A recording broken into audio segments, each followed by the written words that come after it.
Excuse me, where Boom C at? Oh. Oh, where's Boom C at? Excuse me, where's Boom C at? Right there. Oh, thank you.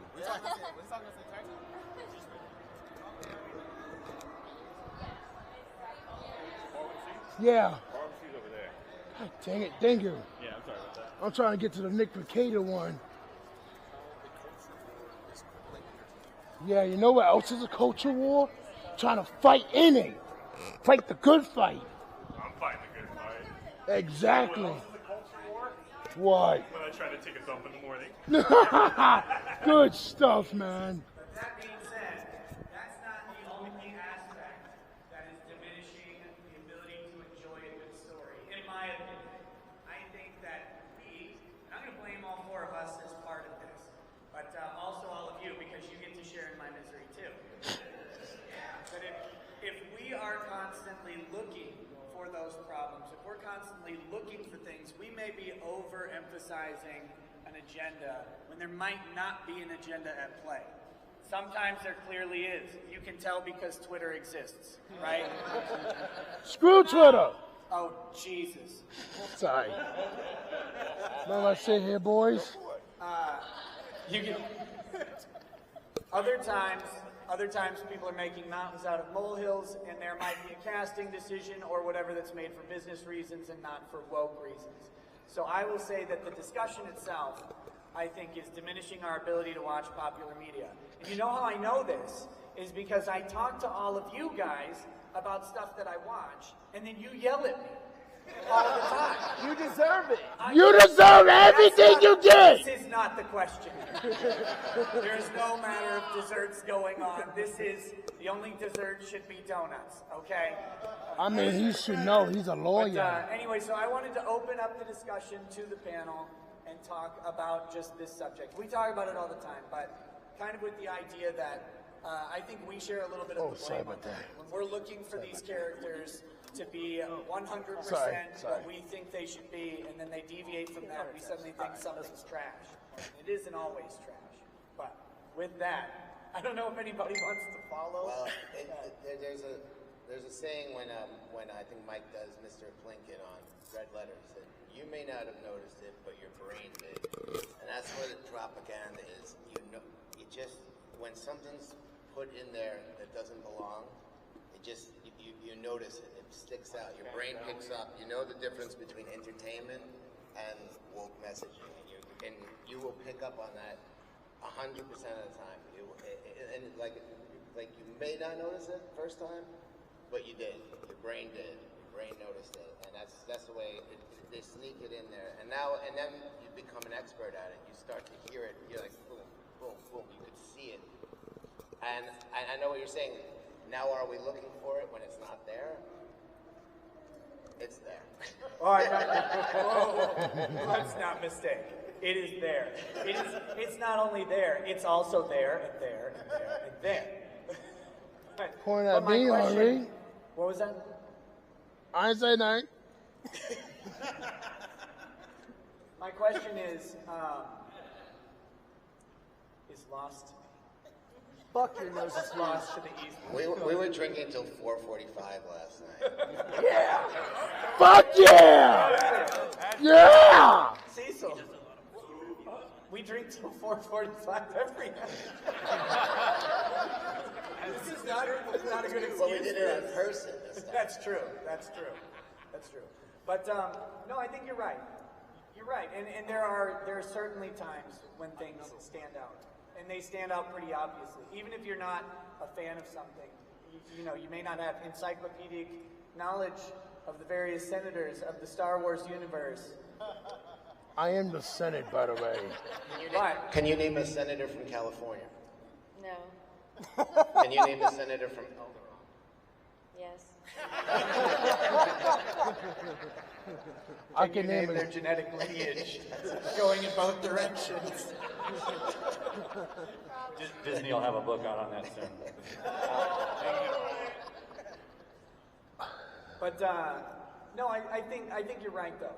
I mean, your brain notices it, it picks it up because it's world breaking.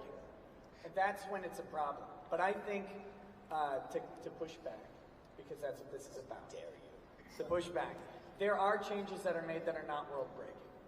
And those get inflated and get just as much attention as things that aren't. Right. You gotta be careful not to just become a scold yourself and just be looking for trouble. Exactly. And that's at the root of this panel, and pretty much every panel that I do with no planning, is that it's remembering that these pastimes and these entertainment things are your pastimes and your entertainment. And it is important to guard against them, guard against this stuff, but also to be willing to let yourself enjoy the things you enjoy. Don't let some decision from a stupid executive who doesn't even watch the thing that they make ruin your enjoyment and your entertainment. I mean, there are some that obviously are going to mess with what you do. But Preach! it is up to us to actually let ourselves have fun. And I feel like we've gotten to a place where, I know I've been this way for years and only recently been walking it back, is I wouldn't let myself enjoy things. I'd be looking for, this was before woke stuff, this is just critical approaches to everything. But it's just letting myself sit and enjoy a movie, let myself sit and enjoy a book without looking for all of the problems with it. And for that, I recommend the 80s. The single greatest decade to exist. I'm gonna be devil's advocate and say the 90s were the best. You were born in the 90s. Exactly. That's why the 80s was the greatest decade. What are you 80s?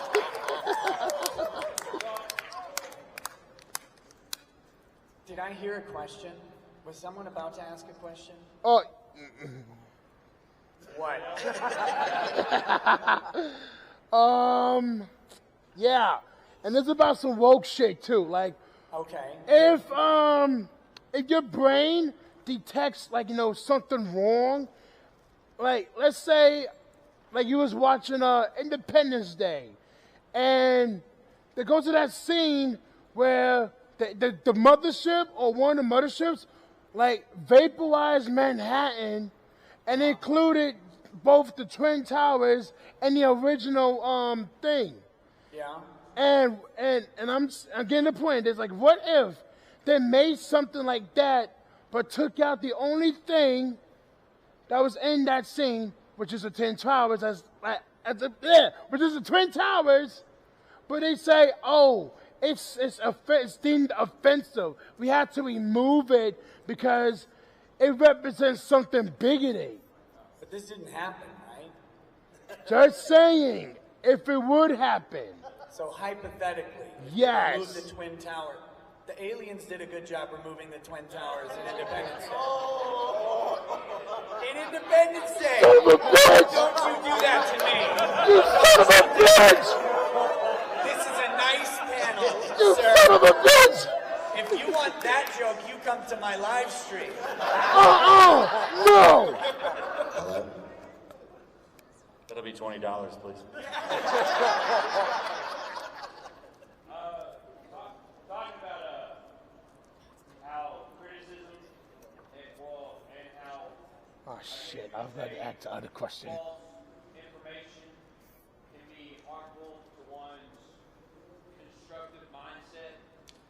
Wouldn't it also be on the same coin, but on the other side? Wouldn't it be better if you also have that for opportunities such as this to be like, hey, I've dealt with that kind of situation, but now I've done the research on how I can either A, combat that, or be a devil's advocate for it. So, what would you rather prefer, getting that kind of hateful kind of attitude towards you, or would you be one to kind of shy away from it and be, hey, I kind of don't want that?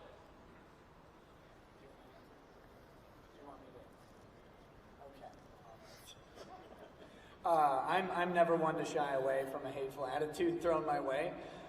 So that's going to inform my answer because that's me.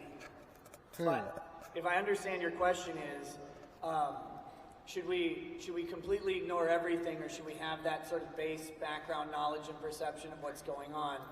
Yeah, I think we're all very good at getting into both modes. My concern is that, and again, coming from personal experience, when you let yourself only be in one of those modes, you're missing something. So it's the reminder, the polite reminder to go ahead and turn off that critical side. Watch RoboCop shoot some guy in the crotch. And go, yeah, Yeah! that's what I want to see. And then you don't go right after that. You don't go, well, what color was the guy he shot though? It's a white guy. It's a white guy. Well, actually, and in but he was a white guy. okay. Which made that shot way more impressive. Stop it. What you got, buddy? We all know, Nick, you're a man of culture, but I haven't heard from the other panelists. Nick is not a man of culture. Yes, he is! Yes, it fucking is! Yes, it fucking is! You got hit on the... You hit the nail on that shit! That guy's a man of culture! Balls or no balls? He didn't go far enough. That guy's a man of culture! He has a wife! Anna, balls or no balls? Balls. Balls. I think the issue is settled. What you got? How do y'all respond to it when you're voicing a valid criticism of something? Like, I'm going to use the Star Wars sequels as an example.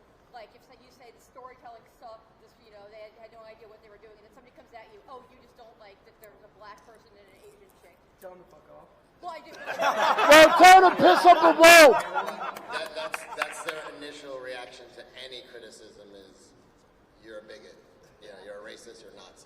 You know? Or you are That's it. against diversity. You're-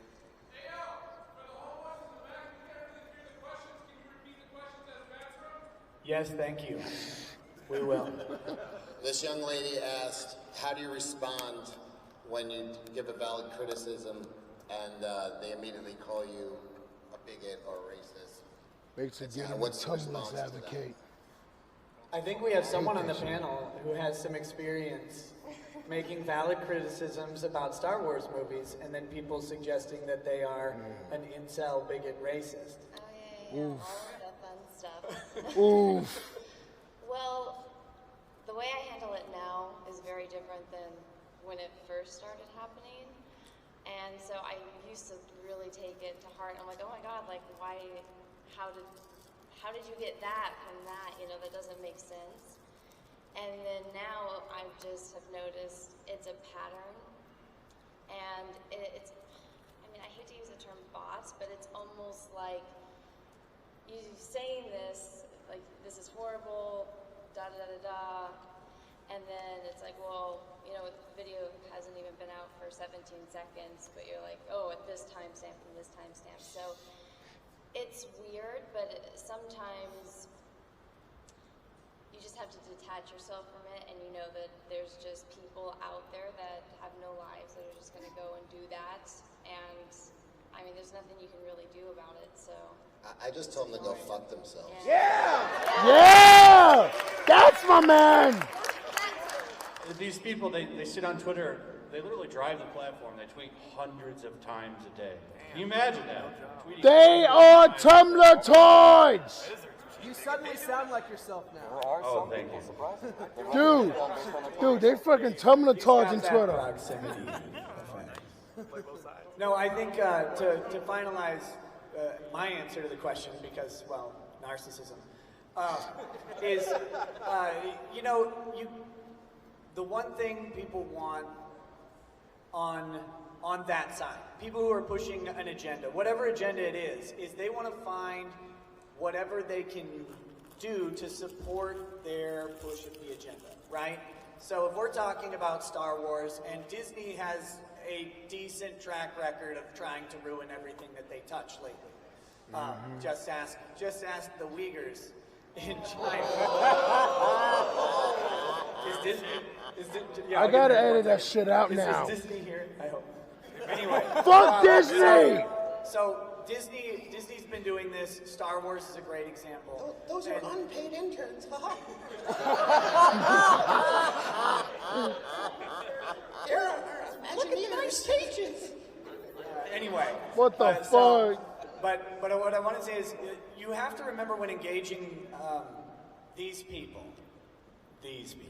when you're engaging these people that they have an overall mission. And I can give you a quick law school anecdote.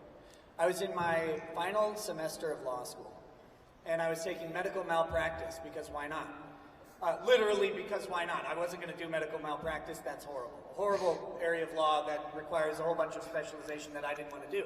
But the class sounded fun. And for the first time in law school, the professor went around and he asked everybody in the class why they were there. And everybody had an agenda straight out of like a certain playbook, right? Like straight out of Saul Alinsky. It was weird. It was like, I'm here to fight global illiteracy. I was like, you're in a medical malpractice course in a law school classroom in Minnesota. You're not fighting global illiteracy. And they got to me and I was like, I don't know, because I'm going to be a lawyer, was my only answer. But everybody else in that room had an agenda, and that was their thing. And they were able to mold every single class that they were in. And as you talk to people throughout school, like you would get to know this about certain members of the class, that they would mold everything they did into that one thing. It became their thing. And that's what Flash is talking about with these people on Twitter who are tweeting hundreds of times a day, always about the same thing. Everything that they're doing is lensed through that. So you just have to keep that in mind and then also call them stupid. Yeah, I used to do that. I used to do that too.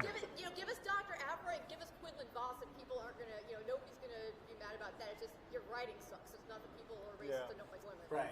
Yeah, that's the whole thing. There are plenty of valid criticisms that have nothing to do with woke stuff. And just because these people believe that their agenda is 100% of the time, they will assign you an agenda that will be 100% of your time, whether it is or not. And you're just like, no, but I mean, literally, just listen to the dialogue. You had your hand up a whole while ago, so what's up, man?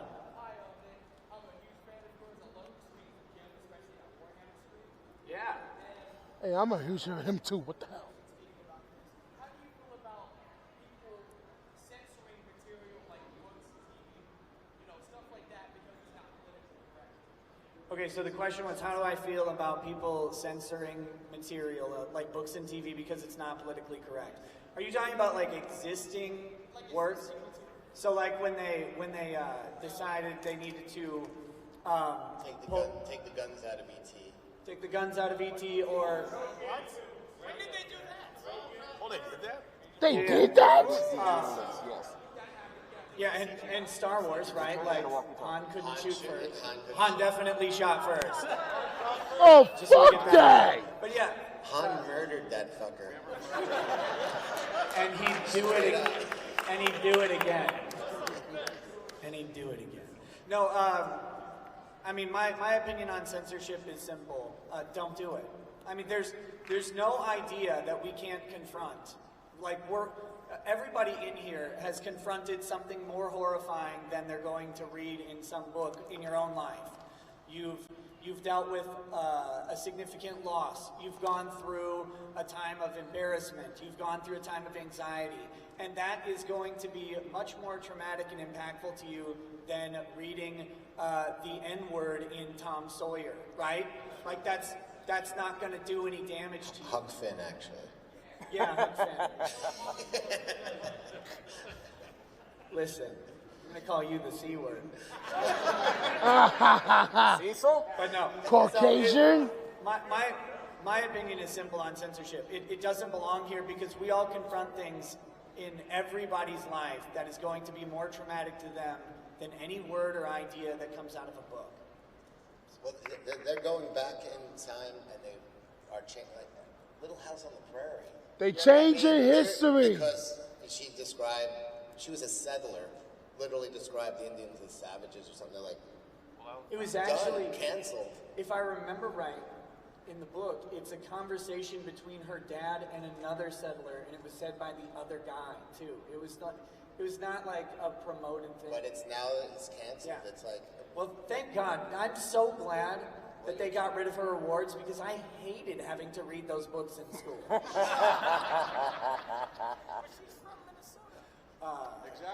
Yeah, man. You're trashing on your own Minnesotians. Ministry of Togo, and I want to ask you a question. I mean, okay, now, what do you think about comic book codes that are angry that manga is taking over their market share, and now they're trying to ruin it?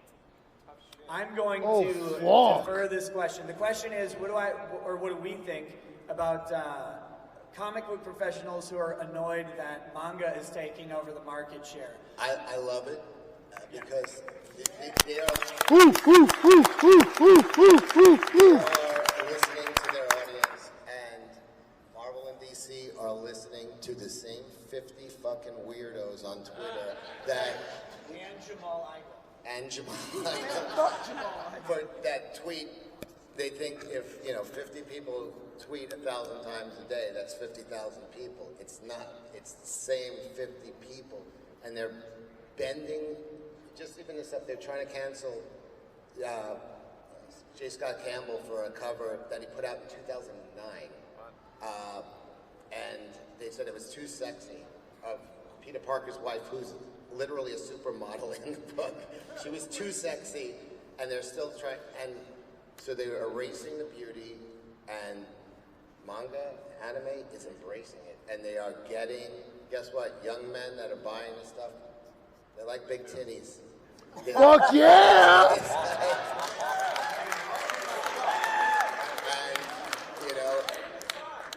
And Marvel and DC are just de-emphasizing beauty in their books, and it's a visual medium. Okay, we're visual men are visual creatures. No one likes fat and ugly superheroines. But yeah, they're doing a very slow speed suicide. What they're doing, because they're just answering to the same idiots. They are bending to woke culture, and you're watching their market share drop right before your eyes. In other And you're terms, watching, we are erasing just communism. rise and just taking over. Go to any Barnes and Nobles and look at the comic section, and you'll see. They give it like a corner, Yeah, and a little side corner, there's a table there. It's no one cleans it up because nobody cares. Nobody cares about American comics anymore, and they did it to themselves. And here's the thing, That's a fact. Yeah, They could have stopped you this have. they could have stopped this at any time during the Great Lockdown. They could have just dropped the woke. They could have just go all in on escapism, and they could have recovered from manga. They could have competed with manga. But instead, what they did was they went all in on woke. They went all in on fake woke, and now they're basically committing economic suicide. Yeah, I mean, the problem with Marvel and DC is twofold. Okay, first of all, I need a brief survey. Who here buys comic books from mainstream comic producers right now? Couple hands. Cool. How many people buy manga right now? Oh, and you may be tempted to think that it's this way because we're at an anime convention, but if you find any similar age demographic, I think you're going to find that same trend. And but I wanted to address one thing with what you were saying, because this is great.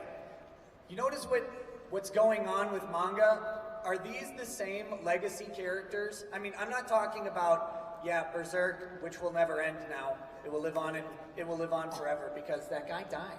Yo.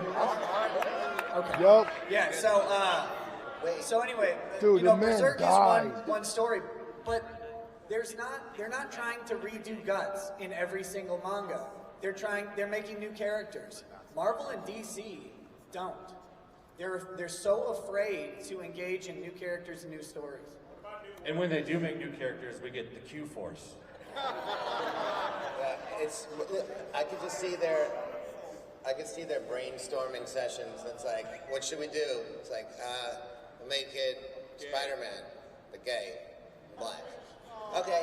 That actually That's it. happened. That's literally their they don't come up with, like you were saying, Dr. Afro, that's fine. They're coming up with, if you make a new character, that's fine, but all they have is to take an existing character and then put whatever traits they're trying, onto it. It's just come up with something new. We will embrace. They'll take existing characters. Look at, everyone knows Wolverine. If you've seen Logan, you know the little clone girl, X-23. That's a character people loved, and they take her, and now she's Wolverine. And this is something that they've been doing. They'll have an established character. Well, now she'll be better now that she's under a man's name.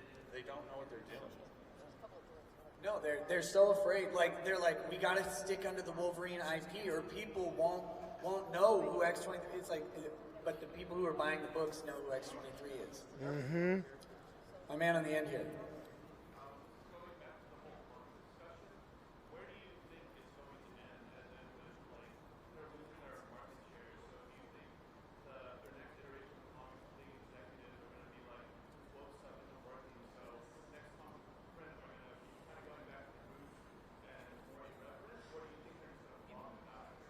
All right, he asked where does he think that's going to end up for basically the American publishing for comics? You're seeing it now. Barnes and Noble. I mean, you can't buy Volume 1 of Demon Slayer right now. You might be able to get it in October. That's what the company is saying right now online. And as far as mainstream comics, I think they're going to go back and eventually reprint old stuff. They don't need the new stuff. And comic shops, unfortunately, will have to adapt. A lot of them sell manga now. But there's just no way that they can make it. They make more money off of Batman Underoos than they do for their entire publishing. I think at some point someone's going to pull the plug and just. Comics won't go away though. Crowdfunding, stuff like that, indie books will still be there. Yeah. To my opinion of what's coming for the publishing industry of comics is an internal bankruptcy at Warner Brothers and Disney. It's Warner Brothers owns DC, right? Yeah. Yes. So an internal bankruptcy at Warner Brothers and Disney where they maintain the MCU and the DCU intellectual property rights for creating movie content, and then they just sever out the publishing arm, and then somebody comes in and buys them at a fire sale, and pray to God the next generation of comic book owners are smarter than this one. I think that's where it's going to end up. They're an IP mill for now, but those companies are going to notice that they're not producing new IP. They can just preserve existing licenses and sever off the publishing drain.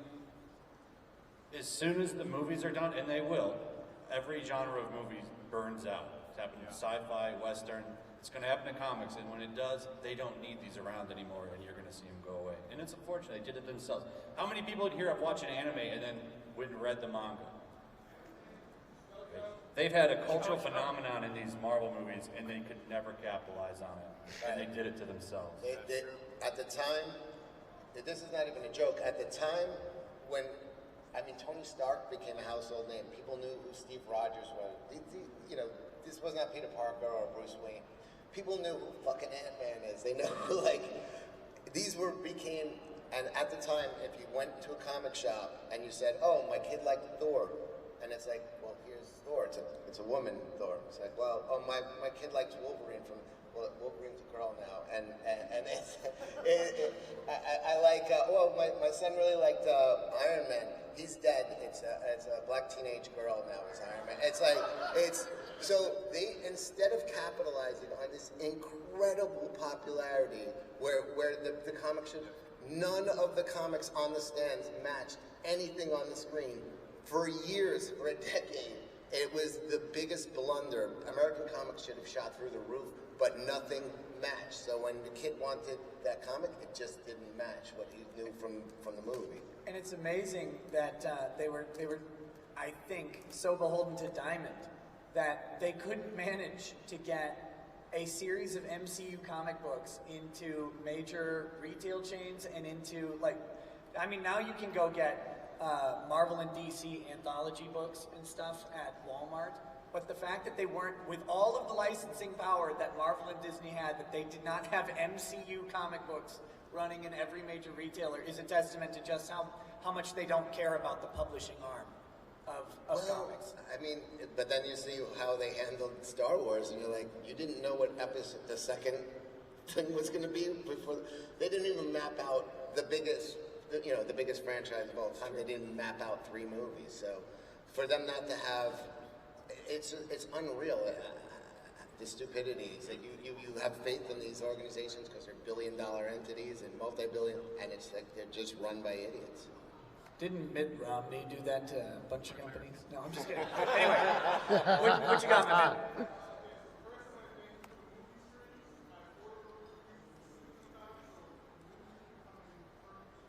Yes.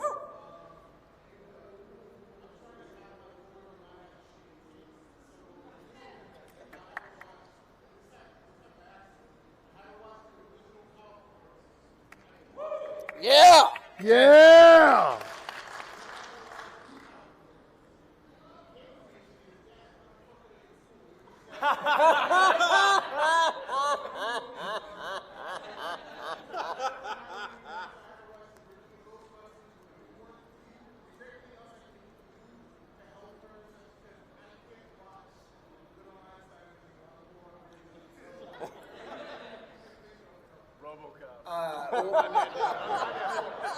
Lethal Weapon! Hey, if RoboCop. If your kid's already saying why the F are they in school, I think RoboCop's probably safe.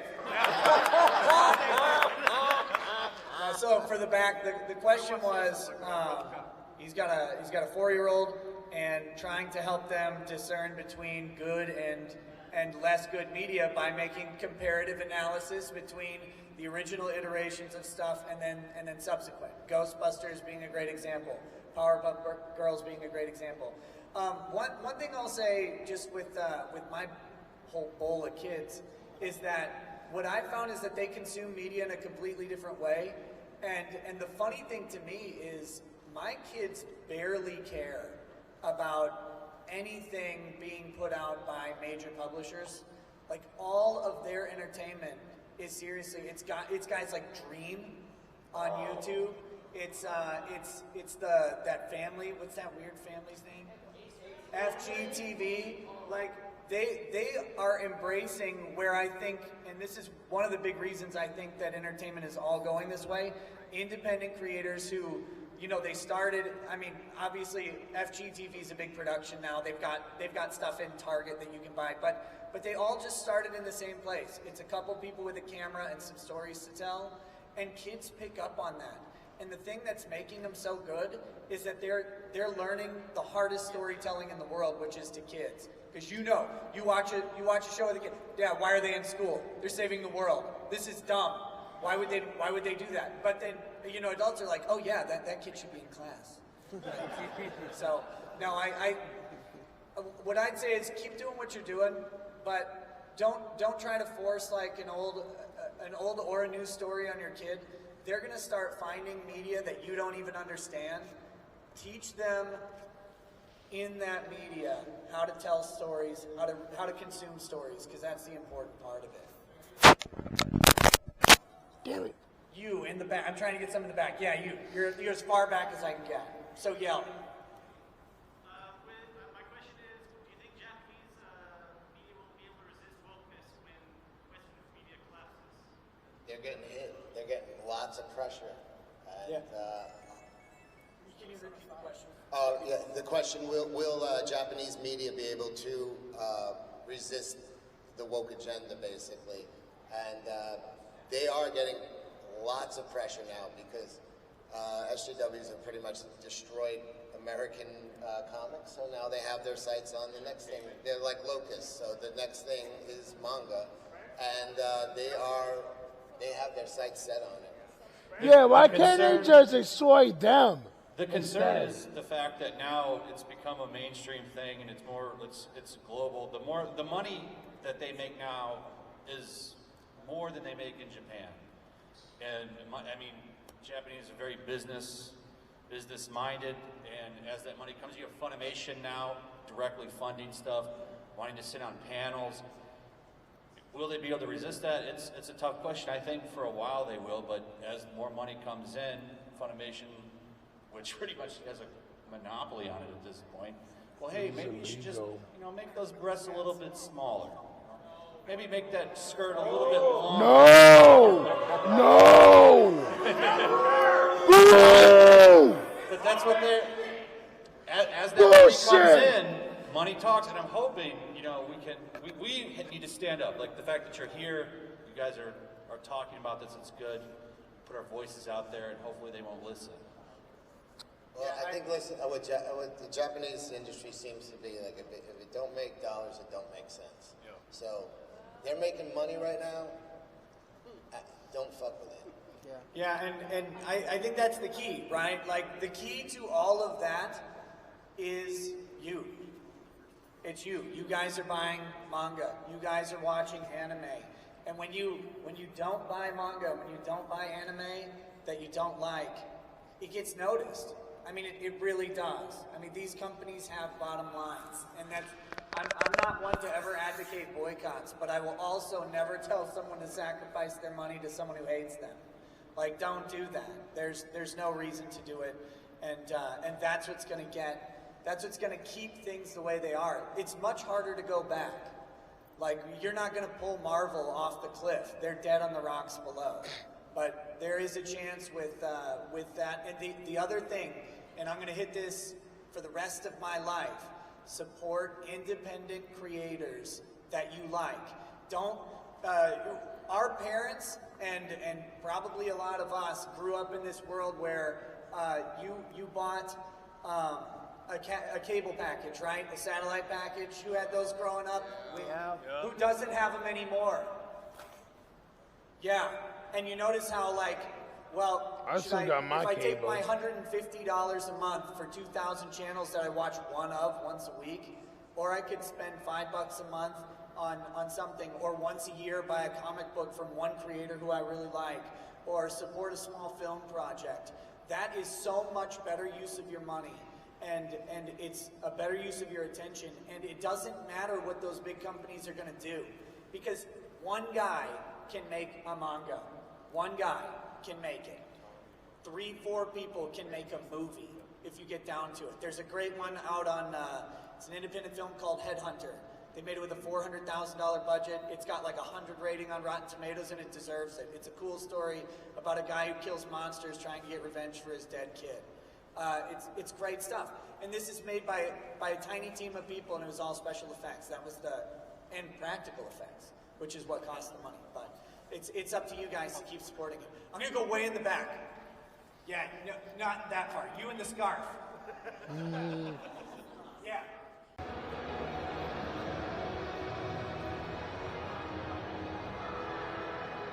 I'm hungry, but I got a little bit more energy to spare. Hopefully. Just hopefully.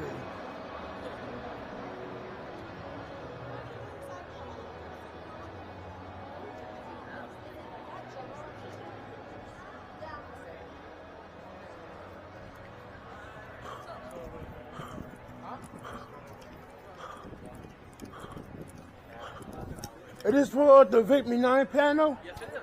Right in there. Thank you. I remember you mentioned it. Akon and Dallas and all of these big events are not happening, but they made it happen here. And the Houston, I don't know if I'm allowed to say this, but the Houston City Council and like the people that run Houston, they were very much behind this happening. They were very supportive of this happening. All right, before we get into like talking about stuff, I want you to sing something with me, okay? And don't get scared when I put this mic in your face. Because I'm doing it, okay? You know it. It's nice and short. So, we sang a song yesterday, but I thought we should just do a quick one today. And since there would appear to be a great many Broly fans in the room, then let's do this one. You ready? You ready to do it with me? Here we go. Mysteries abound, made of a deep energy, foes all around, but I will go fearless and free. I'll give you strength. You can love. Oh, sorry. Courage won't fade. No, if you're We will fight for love and glory. We will live to tell the story. There is nothing we can do. Nothing ever dies. We will rise again. Who's singing? Here we go. Don't stop. Don't stop. We're alone now. Don't stop. These There's are so reserved. much Sorry. I to know, be I know. found. I know. We can't find paradise. Big finish. Dragon Himself. All right. I gotta find the seat. And now the camera's open. No! It is not. I just got here! All downhill from there. I just got here! It can't be over! You're not gonna hurt me tonight, are you? Don't hurt me. I'm not hurting you. You're not the kind of person I would want to hurt. Pikachu's I want the back hug. in the house. I want to see Pikachu and this guy wrestle. That's what I want to see. You know how they have those like sumo costumes that you put on and you bump into each other and wrestle? Uh-oh. I can see this. Wait, be nice to Pikachu. Don't. I will. Pikachu's your friend. Pikachu's your friend. Let's do this. Come on. He's okay! Oh no! Oh no! Pikachu's down. He's okay, folks. He's okay. Sorry. Thank you. Hey, you guys, before we get into asking questions and having more fun times, I want you to help me welcome a guy who's a friend of mine from Dallas. He's never been to an anime convention before. His mind is being blown. Kane, stand up. Give it up for Kane. You're good. You're pretty good. Hey, where is he? I don't see him. Be nice to Kane. Okay, I'll be nice. So it's unheard of. What an amazing day, you guys. Did you guys have as much fun as I did? Yep. You saw a lot more things than I did. You know, I always am torn when I go to events because I'm a big nerd myself. So I want to go out and look at all the cool stuff and buy neat stuff. And I did a I sumo know match you up guys with are gonna do Pikachu. that. I'm at the table like, oh, I wonder what's over there. I wonder what's down that aisle. I just love it. I love being here with you guys. We started talking about a lot of stuff yesterday. How many of you are back from yesterday? Oh, nice. Holy crap! Thank you for being here, by the way. I had a couple of things I wanted to talk about. Oh, my message. Oh, you guys, somebody told me last night, I don't know why I didn't think of it, but somebody told me last night, why don't you tell them that you do a Twitch live stream every week? What? And I said, because I'm a dope, and I forgot completely about it. So every Wednesday, I do a live stream on Twitch. And you're welcome to come in. People hop on FaceTime, and we talk, and like we've had, I don't know, 150 or 200 people every Wednesday. But you are all welcome. So it's, is it Real Vic Mignano?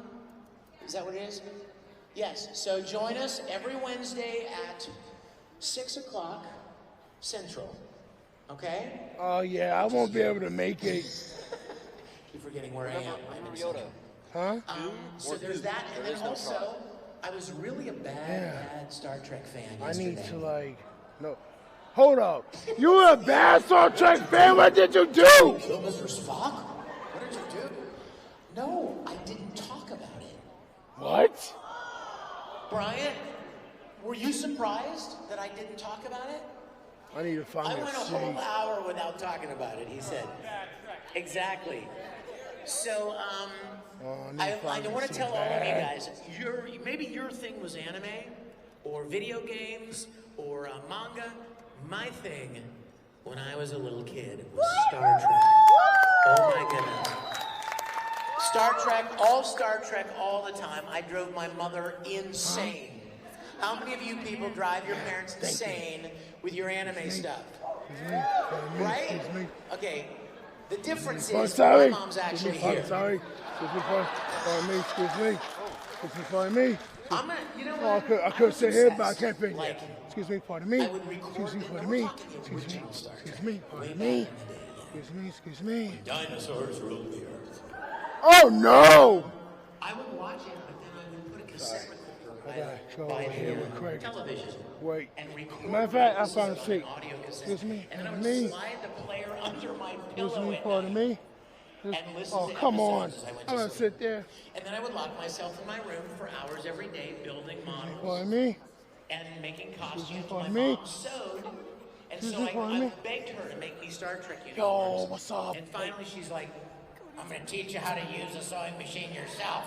I don't want to make any more of those. I heard that story before. Stupid It's the best one.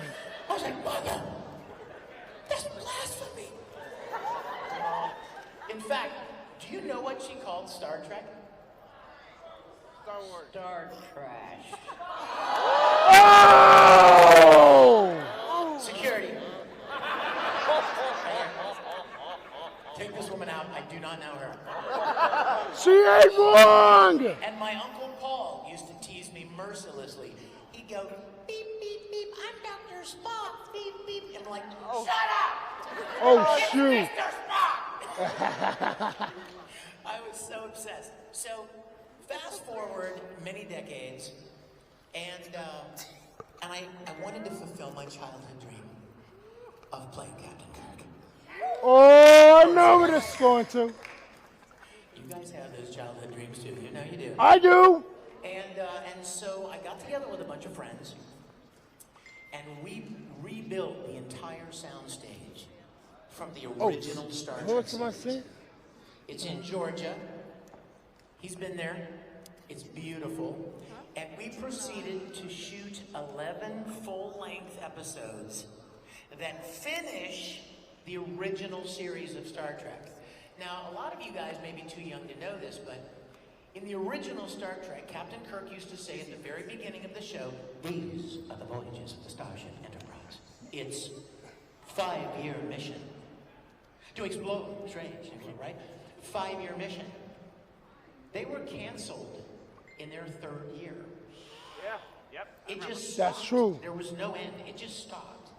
And then the next time you saw Kirk or Spock or McCoy was 10 years later in Star Trek The Motion Picture.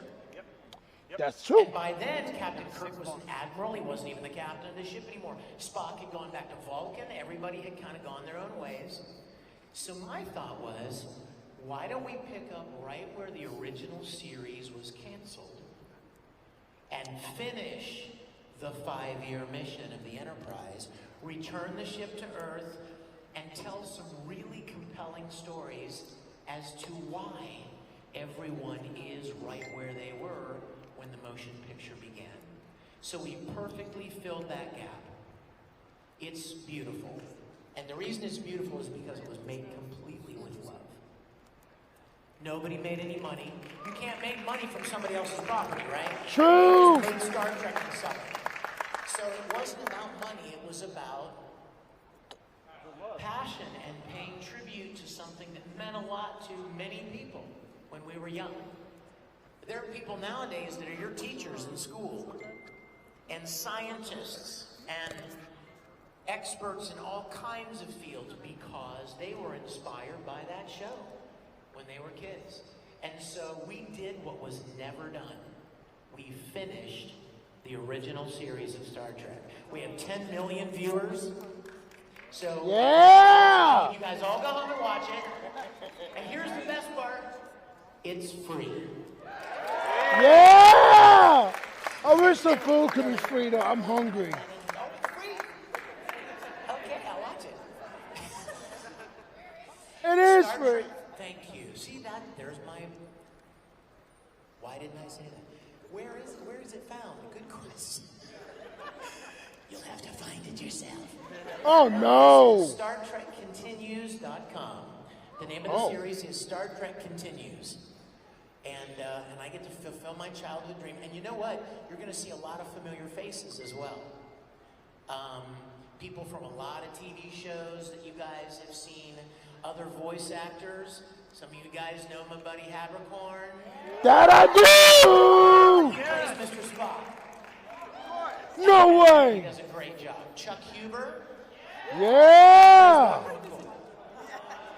We've had some other voice actors in our series, and a lot of actors from Hold different on. TV shows. Even the Incredible Hulk Lou Ferrigno? is in our second episode. So check it out. You got Lou Ferrigno? You know that's right. Yes. So check it out. StarTrekContinues.com. Okay. Who's McGonagall Scott then? I'm so glad you asked that question. That was not planned, by the way. Did you hear what he said? Who's gonna play Scotty then? Who's a Star Trek fan here? Classic Star Trek fan who knows who played Scotty in the original series of Star Trek? Michael Doohan. Do you know the actor's name? Michael Doohan. Everyone, James Doohan. James Close, Doohan. close, close. Jimmy Doohan played Scotty in the original Star Trek. Guess who plays Scotty in my show? Chris Doohan, his son, is playing his dad's role. Holy shit, holy crap, man. In fact, you know what? The first day we shot, the first day we were on set, we Dude. were shooting a scene where Kirk and Scotty are coming out of I'm the sorry. building. I'm sorry. Yeah, I'm sorry I said about that. So here's me standing there in my little Kirk uniform, and Chris is standing beside me. So you reading, We man? looked at each other, and we're like, can you even, like, it was that moment of like, can you believe we're doing this? And Chris said to me, I'm doing exactly what my dad did 50 years ago. He was wearing the exact uniform, the doors open, he walked right to the engineering station where his dad was in the show, and it was the coolest thing. So check it That out. is cool. Again, worth every penny you'll spend. That is cool. Free. Who's got a question for me tonight? Oh, that was a bolt of lightning. That hand went up. Man. Yes, my dear. What is your question? Can I do Kakarot with you? Oh, You man. Kakarot for me. Kakarot. I think you're better than me. Everybody, here she comes. Excuse me. Ready? Excuse me, pardon me. Excuse me.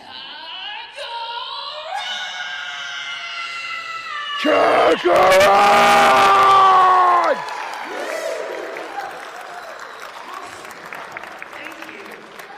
That was good. That was good. But I do it better. Am I a demon or the devil? Are you going to be doing any video games like Phoenix Wright, where you can do all the voices, and Danganronpa, any of those? Have you considered What? video games in your Twitch channel? Sorry. I have never considered that. I probably should. It might be fun. You know That what? would be fun. I'm not good at video games. Say right now. I haven't played video games in so long. You know the last game I played was Donkey Kong Jr. On the Commodore 64, why? in an arcade. What? Oh, he has to Because to they talk. didn't have it for home. I mean, that's how long ago. Every time I Damn. see these new video games, I'm like, I'm sorry. man, the graphics, the story, and the action, and all are so cool. And even on the Sorry. games that I Sorry, voice sorry. characters in, I've never played them. I always depend on you guys. I always count on you guys to tell me whether the game's really good. People will come to convention like, man, Junpei Ori Persona. I love that game. I'm like, is it good? I don't even know. Question? I want to try to spread it around here, get as many people as possible. Yes, sir. So a lot of us have experienced what it's like to be in the line. For you, did you ever get to go to a convention to one of your Star Trek idols and their signature? I love him. Dude. You guys, you may not know this, and apparently I'm old enough to know this as a fact. Before there were anime conventions, before there were Comic-Cons, there were Star Trek conventions. That's a fact. First conventions of any type were Star Trek conventions. I have a program from one I went to in 1975. Whoa. You're like, oh my goodness, how old are you? Let's not worry about that now. Let's not get distracted. At the Commodore Hotel in Pittsburgh. Wow. Yes, Star Trek conventions were the beginning of fan-driven conventions. And they were usually in hotels, and some of the actors would come, right? Get to meet them. So the answer is a big yes. In fact, when I was a little kid, my mom would take me to the Commodore Hotel. She wouldn't come with me because it's Star Trash, as you know, but she would drop me off. I'll be back in 4 hours, Winter. And I remember so vividly walking up to an autograph table and be like, Mr. Nimoy? Spock, sir, hi. And Mr. Takei, hello, I love Sulu. Sulu's really cool. Sulu. Dr. McCoy. Hi, Doctor. Hello, Mr. Kelly, DeForest Kelly. I was so blown away. Did you meet William Shatner? And you know what? I'm gonna turn this into a little serious moment. That's why these mean so much to me. Because I remember what it was like. I remember how much it meant to me to meet those guys. And to communicate to them how much their work meant to me. Something that moved me in a certain way or inspired me in some different way. And so for the last 15, 16 years that conventions have kind of been happening bigger and bigger and more, you will never know how much it means to me to get to meet you and for you to tell me how much you enjoy work that I did. Because you know, when you're a voice actor, you're recording in a box, basically. You're in a phone booth with padding. And you have a TV screen and a microphone and a script. And if you're saying something funny, nobody's laughing. There's nobody there. If you're trying to do a line of Ed from Full Metal and it's heartbreaking and emotional and you want it to move the audience, there's nobody there to know whether you're making that connection or not. It's not until the show is released and you meet people and they come to your table and are like, oh my gosh, the episode where Nina and this and that. Damn it! And I just sit there like, oh, that's so beautiful to me. Some fans have come up to me in the past few years since we made our Star Trek series. And if you want to see me bawl like a baby, just come up and say what they have said to me before. They'll come up to my table and they'll say, hi Vic, I really enjoy your work, and I just want to say something that I think you will understand. You are my William Shatner. Dang. And then I melt. Because I feel so blessed, you guys, so blessed that I had the chance to do something that people enjoyed, or more importantly, that got people through a difficult time, or that helped people reconnect with a brother or a sister or a mom or dad, or helped them get through an illness or through a dark struggle or a period in their life that they were really, having a hard time. None of us, and I really believe, I speak for all of the voice actors that I've known, none of us ever expected to get to do that when we started. It was just, hey, we're actors, we like acting. You want to act? Voice act? Okay, let's do that. It was fun, but I don't think anybody ever realized, what it might possibly mean to someone.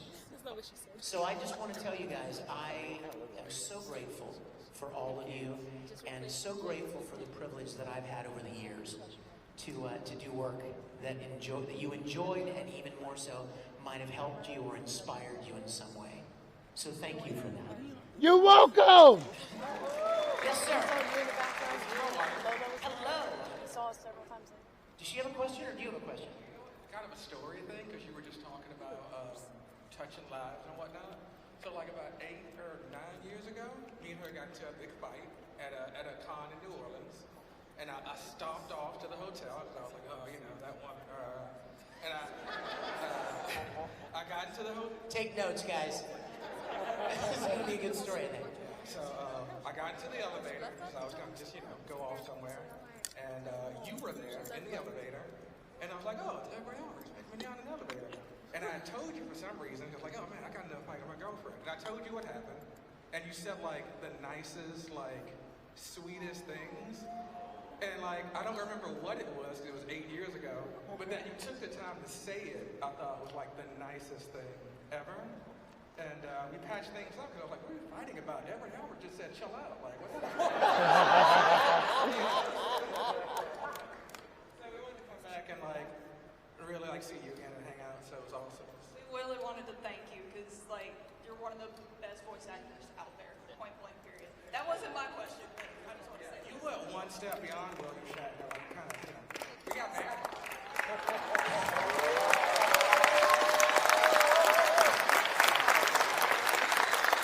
Excuse me. Pardon me, excuse me.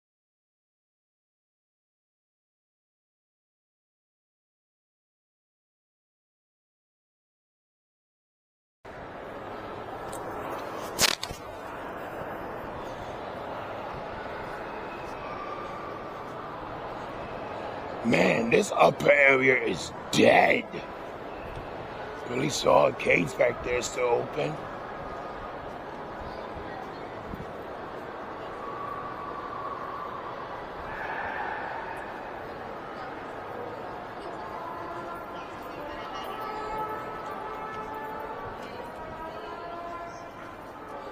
Yeah, this is dead for the most part. This Bone C for the Vic Milan. Oh. Bone C's right here, bro. Yeah, thanks.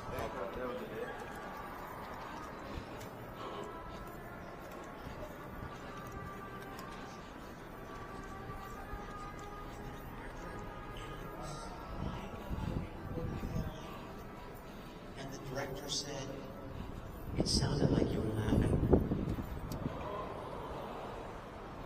Think about it. Why would anybody laugh at him? Like you could literally be actually crying, but since you take away the visual, take away the tears, you don't see that, you're not getting any of that, you're just getting the sound. And it did not come across like she was crying. Sometimes you have to act and fake that to make it sound like it's supposed to sound. So the first thing is acting. Get as much acting experience as you possibly can. Church productions, school plays, community theater, any opportunity to develop your skills as an actor. I probably know 100 voice actors in the industry, and I can only think of 2 that did not have acting training, college degree in theater, master's degree in theater, had been acting their whole lives. Like that was the story of most of us. We had been acting for a long time. By the way, I'm saying, pardon me, excuse me. Sorry about that. Everybody on the bar has loads of experience as an actor first. I can only think of 2 voice actors who never did the acting before they got cast and started working as a voice actor. Most everybody's story was my story. I was an actor, I enjoyed acting, I acted in church productions, I acted in college, I acted in high school, I acted in community theater, dinner theater. So I was doing that, and then somebody asked me to step in front of a mic and try it. So acting is the first thing. The second thing is you have to be where that kind of work is done.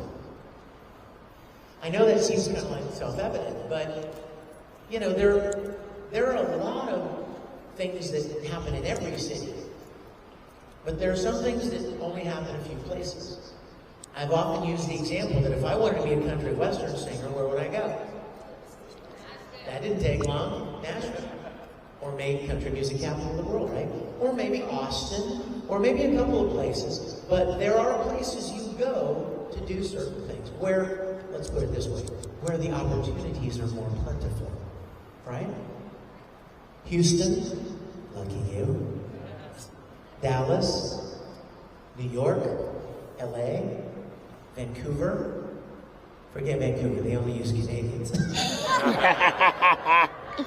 Quick little aside. The director, the producer of Inuyasha, years ago wanted me to play the villain in Inuyasha, and then he called me back and said they won't let me hire. I mean, well, see, because this is part of the business side of it. What? Why do productions go from Hollywood to Atlanta? Because they can do it for less, and Atlanta gives them breaks, tax breaks, and opportunities. But what Atlanta gets in exchange is all of the businesses that will profit from the film production company being in town, all the restaurants, all the hotels, you see, it benefits Atlanta. So they give the film company a break to come and shoot there. Same with dubbing. If I've got a studio in Canada and I want to make you a good deal to come and record your series in Canada, one of the stipulations is going to be you can only use Canadians. Canadian studios, Canadian engineers, Canadian directors, Canadian actors. So that's the trade-off. And it's not a bad, that's business, that's the way it works. But you have to be where these kind of things are done. Now, if you're interested in voiceover, that's a little different as opposed to voice acting. Voiceover is kind of like radio stuff, like announcer stuff, right? You hear it all the time. If you're suffering from hemorrhoids, oh damn! Call the number on your screen, right? Well, that's like announcer stuff, right? Come on down today, and after snack, save you money, right? I mean, those are commercials, and every city of almost any size has businesses that want to advertise, right? No matter how tiny your town is, there are businesses that will buy airtime on the local radio station or TV station to make a commercial about their business. So that kind of voiceover work, you can find a lot of places. But voice acting work, like animated series and video games, are predominantly in those markets that I mentioned. You guys, for the last 15 or almost 20 years, those were the two things that I said were necessary for getting into voice acting. And then just a couple of years ago, I came up with a third one that may even be the most important. Determination. Yeah! Let me explain this to you guys. You can be the greatest actor God ever made. And if you get easily discouraged, it's not for you. If you're the kind of person who's like, I've auditioned for 10 things and I've got nothing. If you give up easily, because there are a lot of people that want to do it, you know what I mean? A lot of competition. If you give up easily, it's not for you. Because that 11th audition might have been the one that you give up. We've seen a lot of people in entertainment. We watch them and we're like, how'd that guy ever get on television? This guy's horrible. Am I wrong? Haven't you seen actors in TV shows or movies? You're like, how in the world, right? Or you hear a song, like this guy can't sing or whatever, you know what I'm saying? The reason is because it's not necessarily always the most talented. It's the people that don't give up. It's the people who just keep knocking on the doors and keep pushing and pushing. And then they just get the opportunity. They're in the right place, right time, with the right opportunity, and they make the most of it. So those are the three things that I would encourage anybody who's interested. And they kind of apply to a lot of creative fields. Because there are tons of people that have talents, creative abilities, and a lot of them are in this room. I know, I've met you, I've seen your drawings, and I've heard you sing, and I've seen your art, and I see your amazing cosplay that you made yourself, and a lot of talented people. But determination is really important, and there's a lot of competition for these things. And the other thing is this, you guys, you gotta have a passion for it. You really do. What I mean by that is, when I started doing this, there was none of this.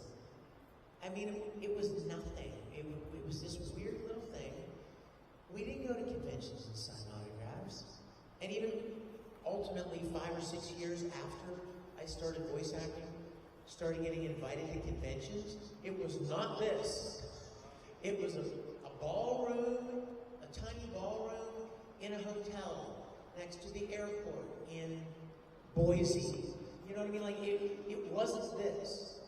Nobody had any illusion that I'm going to be famous and I'm going to sign autographs, people are going to take my pictures, you're going to clap, you're going to scream. If that's what you're thinking, that's the wrong reason to ever get into anything. Because what you will find is it's empty, first of all. You have to have the passion for it. If you love mowing lawns, I like mowing lawns. I know that sounds stupid, but I love looking behind me and seeing the trail that I just made, you know? And like vacuuming, I love it when you vacuum because you can make like shark teeth on the carpet. See, that sounds stupid, but my point is, it doesn't have to be some big famous thing. If there's something you enjoy doing, you will have much more joy in your life doing that thing than pursuing something that you really don't have a passion for. It could be discouraging. Don't let money be your guide, you guys. I watched my dad go off before my dad left, I watched him go off to a job he hated every day. And took his briefcase, his three-piece suit, and went out the door every day, and his life was miserable. And you know what? When he came home, he made everybody else's life miserable too, because he knew he was going to have to go back the next day.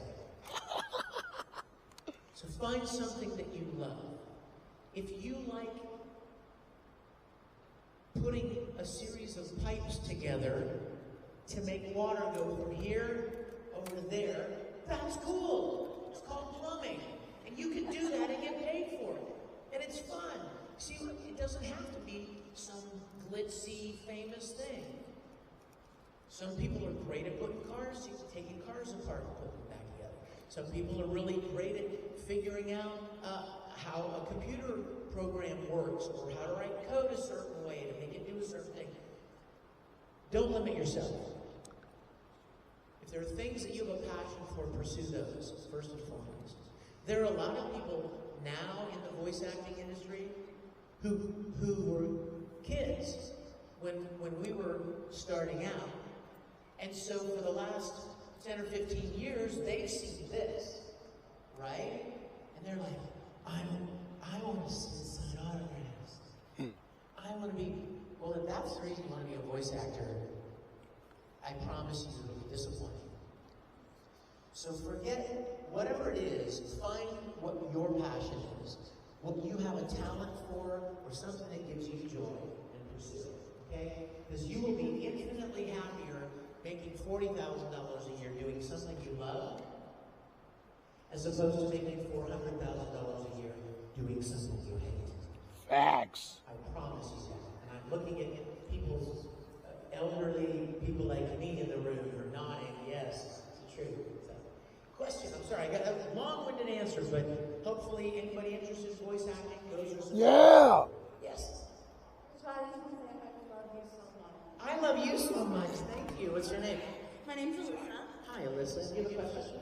I just want to ask you, has there ever been like a character from an anime or a video game that you wish you could have done? And if so, do you give me the Is there an anime character I wish I could have done? And can I give you an impression of it? Well, there are lots of them. But you know what I realized? You know what? Alyssa, right? You know what I realized, Alyssa?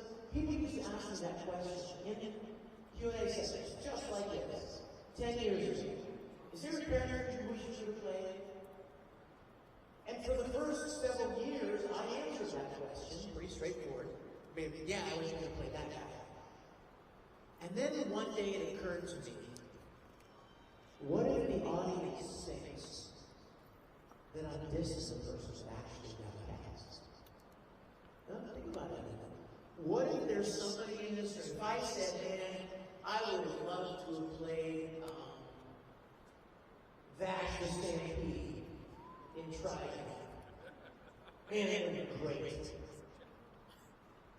And then somebody gets online, you know it's going to happen, and goes, Becky now thinks she should have played back better than Becky thinks she should have done cast as Becky. You see how that's exactly what happens? And so when that thought occurred to me, I thought, okay, I'm not doing that anymore. When everyone asks their character you wish you could have played, don't say any specific characters. Because I would never want anyone to think that I was in any way diminishing the actors who actually played the role. Does that make sense? Now I will tell you this, I will answer it this way. There are characters that I actually started playing that I was so excited about and was having the best time, and then the companies lost the license, and then another company picked it up and they just started over with the new cast. I'll give you some examples. Sergeant Frog. ADV in Houston had the license for Sergeant Frog, and I was cast as Sergeant Frog, as Carol. That was you? It was so fun. And if you know that show, Carol Rowe is like a nerd. He likes to build models and stuff. I loved it so much. I would go to conventions and buy Sergeant Frog merch and bring it back to the studio and put it on the windowsill. Because we were having so much fun. And we were probably 10 or 12 episodes in, and then ADV went under. And every license that they had went up for grabs, and another studio purchased it and recast it, start over. Gurren Lagann. Anybody remember that show? Yeah! Same thing. I was playing Viral in Gurren Lagann. Yo! And I remember, it's foggy now, but I feel like I did kind of almost like a Gollum kind of a, that kind of a voice is much more, crafty. Oh, you're gonna get it now, And then the same thing happened. The company that had the license lost the license, and it went out to LA, and I was still living in Houston, and a company in LA dubbed it. Start over. So there have been a couple of those instances, but as far as characters I wish I could have played, there are a lot of them, and I want to say this too. There are a lot of characters, a lot of shows, and I can even mention, I already mentioned one, Full Metal Panic. So I auditioned for Sosuke, Sagara, main character, right? And I didn't get cast. That's fine, Chris Patton did an amazing job. But I was bummed out at the moment, thinking, that I didn't get it, and then they cast me as Kurtz Weber. And I love Kurtz. He was so much fun. The moral of the story is the main character may not always be the most fun character. A lot of times, you guys know, you've watched a lot of anime, there are some secondary characters that are like your favorite. And it doesn't matter that they only show up every few episodes. You love that guy. His personality, the performance of the voice actor, whatever. So it's not necessarily the lead guy. Junpei! You know it. Yes. There was another one. Death Side and Soul Eater. Damn! I auditioned for a lot of those with the main guys, and nothing came of it, and that's fine. That's business, right? That's the way it goes. But then he called me in to do Death Side, and that first scene where he confronts Maka and Soul, I mean, within 30 seconds, I was like, oh, I'm in love with this guy. He's so fun. It's going to be so fun. And he's, good times, chupacabras. And, he was so much fun. So a lot of times, the secondary characters are actually more fun. Yes, yes. Yeah, so I'm a huge Trekkie. That means I love you. So I love all the Star Treks, including the new ones. I was wondering what you thought of this, all the seasons following the original seasons. Awesome. Well, to me, any Star Trek is great. Because maybe somebody will go back and watch the original. I mean, when the J.J. Abrams movies came out with Chris Pine and Zach Quinto and stuff, a lot of hardcore Trekkies were like, this is sacrilege.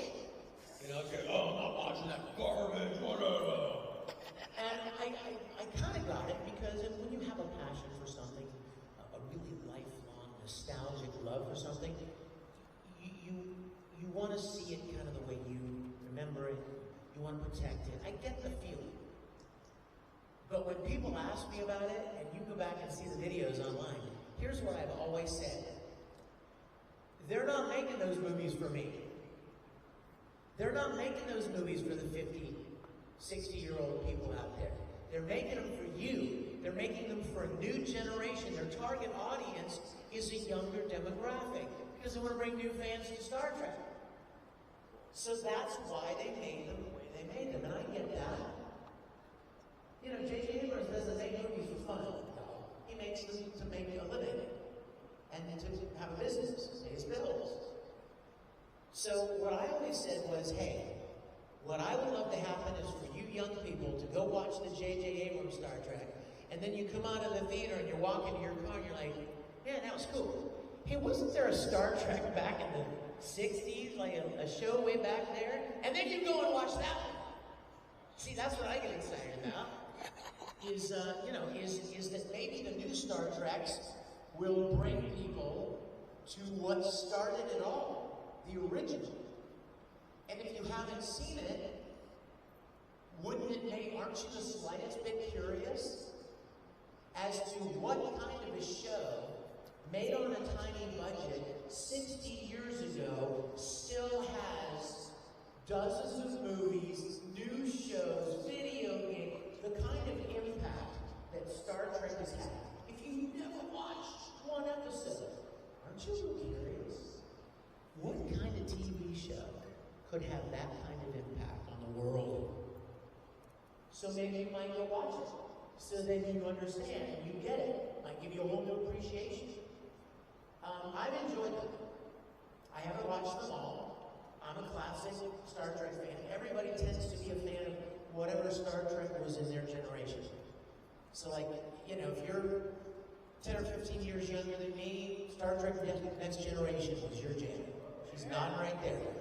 I get it. And then there are other people that Deep Space Nine was their man, that guy right there. So he loved it. Maybe Voyager. Maybe Enterprise. Just got back to them. So to each his own. Right? And that's the lesson for every single thing in life, y'all. We live in such a polarizing time right now. I'm sorry, I'm going to get serious. Is that okay? Please! Preach! Right now, and I don't even know when this happened. I'm not sure when it happened. It might have crept up on us. But we live in this time where, I mean, my whole life growing up, I had friends that I had deep disagreements about things with, but we were still friends.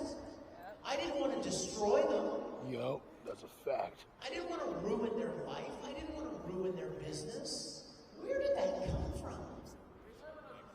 I don't understand it. And once again, you guys, you have the power to make a difference.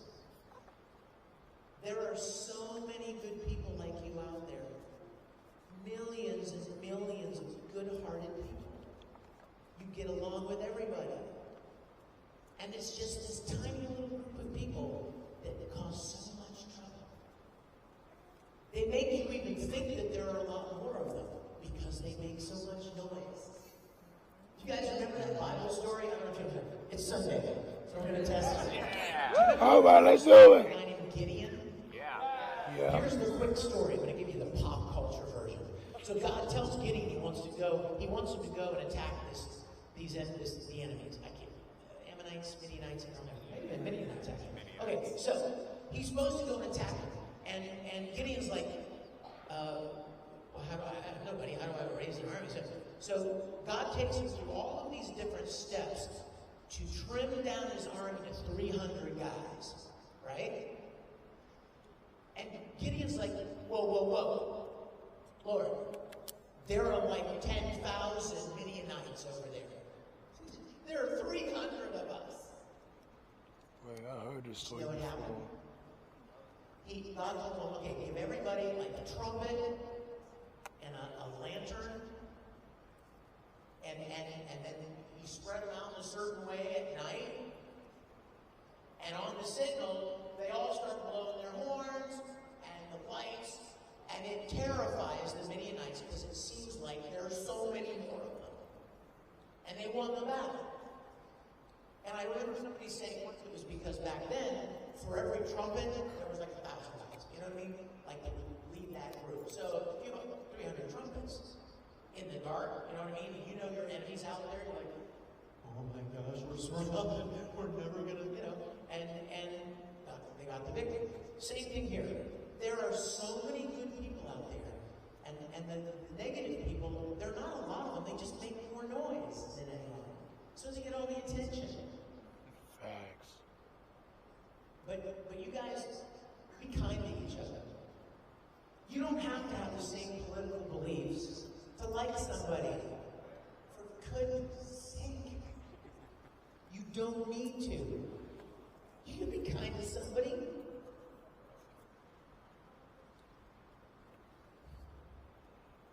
Love you. Think about that, you guys. Seriously. I know you guys probably come in, oh, we're going to have fun, it's going to be really fun. I hope it's fun. But it doesn't hurt to take some things away, right? Amen. Yes, my dear. Oh, wait a minute. Are you... Did you win that belt? The heavyweight champion of the world is in the back of the room right now. They gave me a 10-minute sign, and I'm afraid... Have I run out? Do I have 2 minutes? Okay. Yes, I'm going to get that young lady right there. I lost 2 shirts, if anybody has So, seen them. sorry? I lost 2 shirts, speaking of being good people, Samaritans. If anybody 2 sees shirts. I'm so sorry. I wish I knew what she was saying. I know, it's okay. She lost 2 shirts. She lost 2 t-shirts. Oh, okay, if anybody sees those, we're more than that guy right there. Yes, my dear. Hi. Oh, sorry. I remember you in 2019, and I'm Skylar. I was wondering, can you say my name in Edwin Elric's voice? Dude. Skylar, I know Winry and I have been really close for a long time. The truth is, my heart belongs to you, Skylar. Oh.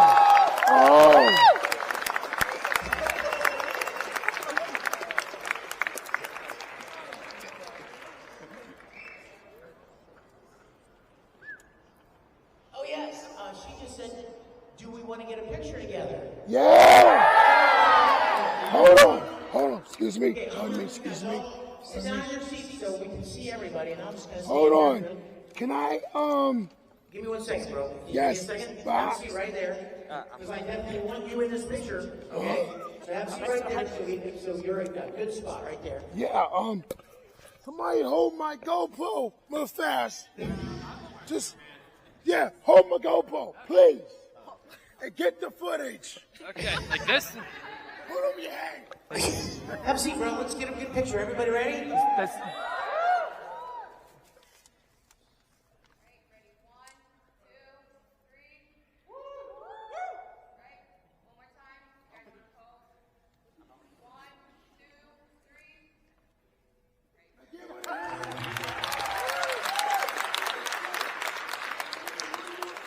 Need one more picture of me picking this guy up.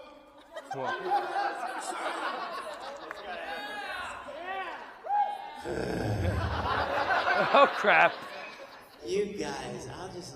Okay, what? All right. We do have to end because there's another panel in here, but you come over here, and you pick me up, and anybody that wants a picture of this guy ravaging me, throwing me around, breaking me in half, busting every bone in my body, you can get it, okay? Wait. What about me? Don't drop him! I'm just trying. Oh no! I got it! Whoa! Oh, crap.